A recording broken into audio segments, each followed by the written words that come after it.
source of... Can I just butt in there to elaborate on the nano-diamonds?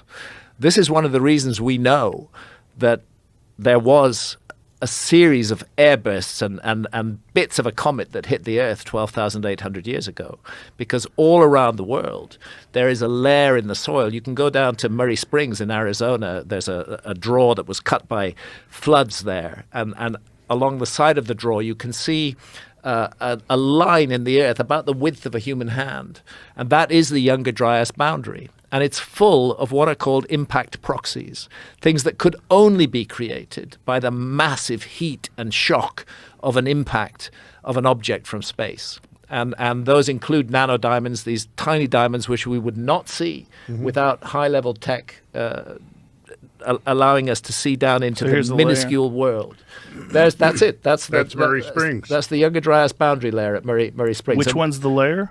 The dark layer. There's better shots of it, but it's that dark layer. It runs all along the side of the springs, and for the series we went there with Alan West from the Comet Research Group, and he explained to us exactly what's going on here. And that's the first clues that led them to believe that we're dealing with a comet impact 12,800 years ago. And I don't want to misuse that word. It's not a single object. It's multiple objects. It's a swarm of objects. Those objects hit all around the world. They hit in North America, but they also hit in Syria.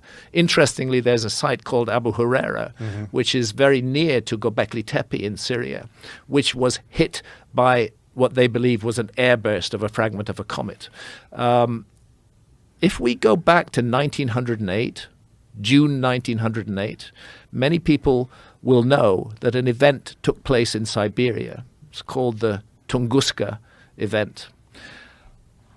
Interestingly enough, that date, June 1908, is one of the two periods in the year, June and November, when the Earth passes through the Taurid meteor stream.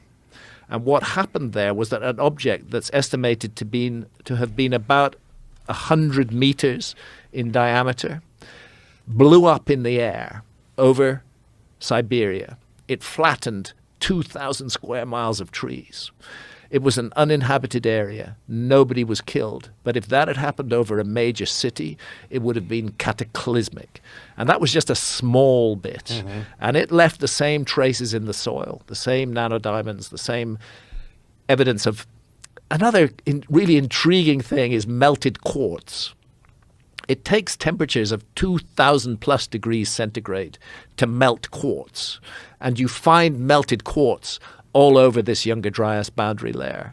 You find iridium, another object, another substance that can only come in with asteroids and comets from outer space. So the evidence is mounting, the evidence is building, and the team of scientists at the Comet Research Group, as I mentioned earlier, they've just now got some major funding. We are going, and if again, I talked about that happy billionaire who I would like to see put some money into LiDAR surveys in the Amazon. I'd like to see them put some money into the Comet Research Group as well, because they've funded themselves all the way along now, but now they've got some major funding. We're going to see some huge breakthroughs in that field.